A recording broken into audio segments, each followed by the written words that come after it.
Epione pain management and regenerative centre. ఇక మీ నొప్పులు శాశ్వతం కావు. అవంతి శ్రీనివాస్ అన్నారు. సార్ చెప్పండి సార్, రేపు మూడో యాత్రలో భాగంగా ఏం జరుగుతుంది సార్ లోపల? సార్ ఏం మాట్లాడుతున్నారు? ప్రజలు ఎక్కడికి వెళ్ళినా అపూర్వ స్వాగతం, అఖండ ఆదరణ చూపిస్తున్నారు. నిన్న విశాఖపట్నంలో చాలా బాగా సక్సెస్ అయింది. రేపు భీమిలి నుంచి విజయనగరం వెళ్తారు. రేపు భీమిలి విజయనగరం కూడా చాలా గ్రాండ్ సక్సెస్ అవుతుంది.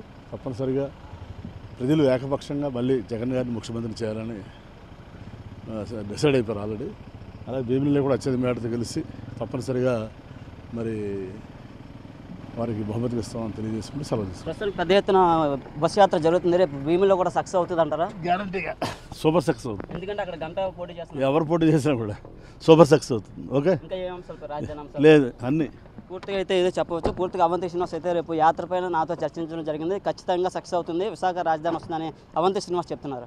కెమెరా పర్సన్ సాగర్తో నాయుడు, RTV విశాఖ నుంచి. మరిన్ని వీడియోస్ కోసం ఛానల్ ని సబ్స్క్రైబ్ చేయండి. లేటెస్ట్ అప్డేట్స్ కోసం వాట్సాప్ ఛానల్ ని ఫాలో చేయండి.